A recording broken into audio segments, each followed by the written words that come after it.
Hey everybody, this is Roberto Blake of robertoblake.com, helping you create something awesome today. So today we're actually going to talk about how to create awesome YouTube sponsor videos by avoiding these 6 mistakes that people usually make at some point when doing brand deals and YouTube sponsorship. But speaking of sponsorship, this video is actually sponsored by friends over at FameBit. And this actually leads directly into mistake number 1.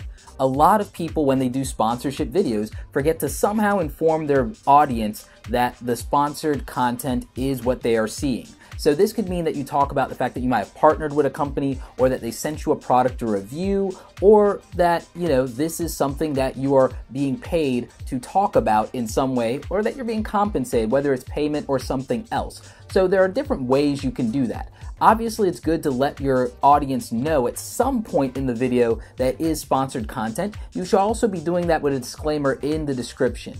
Even when I'm not specifically doing a sponsored video, I have a disclaimer that talks about the fact that some of the content on the channel is sponsored in very specific ways, or that I have affiliate links or what have you. So this is really important and something you should do to be transparent and clear with your audience. Not everybody is turned off by the fact that it might be sponsored content. As long as they don't feel like you're being paid to say something and you're being honest, it goes a long way toward just communicating to your audience and making sure that they respect what you're doing and that they appreciate what the brand you're representing has to offer. So just make sure that you're using proper disclaimers and that you're letting your audience know in some way in the video itself that either the product was sent to you for a review or that the channel is being sponsored in some way, shape, or form. This actually leads us to mistake number 2. So another common mistake that a lot of people make with their channels sometimes is not picking sponsors that make sense for the content of their channel or for their audience. I know that a lot of you guys are creative professionals. That's who the channel is really geared toward. Anyone who wants to create something awesome and share it with the world. That might mean that you're a photographer, or you're a graphic designer, or that you're a tech enthusiast because maybe you need to use those kind of tools. Whether you're an entrepreneur or you're doing something else, maybe you need an external hard drive, or maybe you need a camera so that you can market yourself here on YouTube. So understanding who my audience is and what brands you guys would like Apple or Adobe, Western Digital, Seagate, Nikon, or Aaron Draplin's Field Notes. Understanding those things means that I can partner with brands or even do product reviews that make sense, that you guys will enjoy and appreciate. So that's what you should do. You should really look at who your audience is, what do you actually use, and what do you care about as a product. Make sure that you are able to represent a brand really well, because if you're forcing it, it's not going to really help the brand, and it might actually attract negative attention. Also, you're going to alienate your subscribers. So really think about your subscribers, and also think about how to best represent the brand and do content that makes sense and is a win-win-win for everybody. It's got to be a win for you in terms of getting what you need to grow your channel, and it's got to be a win for obviously your audience, because they're the reason that you have the opportunity to do this. And then also you want to make sure that you're representing the brand well and being a good partner for them. Speaking of being a good partner, it leads us to the next 3 mistakes people commonly make. One of the biggest mistakes that I see a lot of YouTubers make is to not actually engage with the brand and promote the video in social media. It's one thing to do a sponsored video or a product review for a brand and put it out there on your channel and let your audience discover it or get the notifications. But if you really want to be a great partner for a brand that you're representing and is giving you sponsorship, then you should promote the video in social media in appropriate places. Don't be spammy, but if you think that it's something that your email list would like, go ahead and send it out. If you think that your audience in Twitter would enjoy it, make sure you use appropriate hashtags so they know what you're talking about, and also mention the brand and link back to them so that they can promote it in social media as well. Good content is good content, but if you're not reaching out to the brand, it's not impossible that whoever contacted you for sponsorship is not directly interacting with the social media team. So you got to give them that opportunity to make both of you successful and to reach as many people as possible with this cool thing that you've done.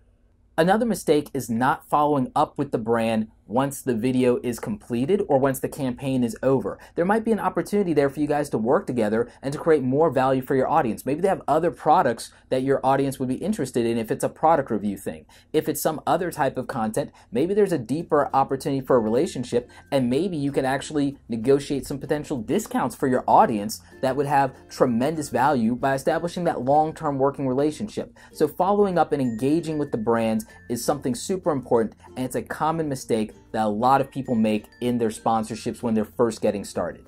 Another mistake, and this is one that even I have been guilty of from time to time, based on the overwhelming schedule that I have sometimes, is not delivering a video on time for a brand. If you guys have agreed to a deadline, it really is important to try to honor that deadline. And if you have reasons, legitimate reasons why you can't make your deadline, then make sure you're staying in contact with the brand and letting them know that up front so that they can position themselves appropriately. You don't know what they might have going on, or that they might have had plans to promote this content in a very specific way or a time-sensitive campaign, so you really need to be respectful of that and try to do your best to be a champion for them and deliver on time and do what you said you were going to do. Finally, our sixth and final mistake that a lot of YouTubers make with sponsorship is the fact that sometimes when you do a sponsor video, your audience has questions about the product or the service that you're talking about or what you did. And if you don't feel confident to answer those questions, you should always reach out to the brand and see if they can help you either get that information out to your audience or if they can help you field the comments and questions that you're getting. Make sure that you're staying engaged with your audience, because if you're not creating content for them, then it really defeats the whole point of why sponsors are getting in touch with you. They want to create value for your audience the same way that hopefully you do, and part of doing that is being engaged in your comment section, answering questions, and making sure that people understand how to best utilize the product or service or what the brand really has to offer. So I can't stress enough that to be good to your audience and to be a good partner for the brand, you have to be in a position and you have to be willing to engage with your audience and answer those questions and take their feedback. If there's negative feedback or criticism, try to politely address those concerns and overcome those objections with the best information that you have available to you. And, that's all I can really say about that, is to just be genuine and honest and make sure that you're doing right by your audience and doing right by your brand by avoiding these 6 common mistakes in YouTube sponsorship. Now, FameBit also has a lot of content over on their YouTube channel and a lot of advice to help you with your YouTube sponsorships. I would also recommend that you check out Daryl Eves and Tim Schmoyer over at Video Creators. They have some tremendous content about YouTube sponsorship and just really YouTube in general to help you reach your audience, achieve your goals, and grow your channel. So I couldn't recommend these guys enough. I want to thank FameBit for partnering and sponsoring this video. If you actually are interested in YouTube sponsorship and you haven't been able to be successful in getting brand deals on your own or products to review, then I couldn't recommend them more. They've been very successful for me and helped me partner with some great brands. So you can go to famebit.com using the link in the description and check them out. And if you have questions about FameBit or about YouTube sponsorship in general, feel free to ask me in the comments section, and I'll try and answer as many of your questions as I can. Anyway, like this video if you like it. Don't forget to subscribe. Check out the other awesome content on the channel. As always, you guys, thanks so much for watching, and don't forget, create something awesome today.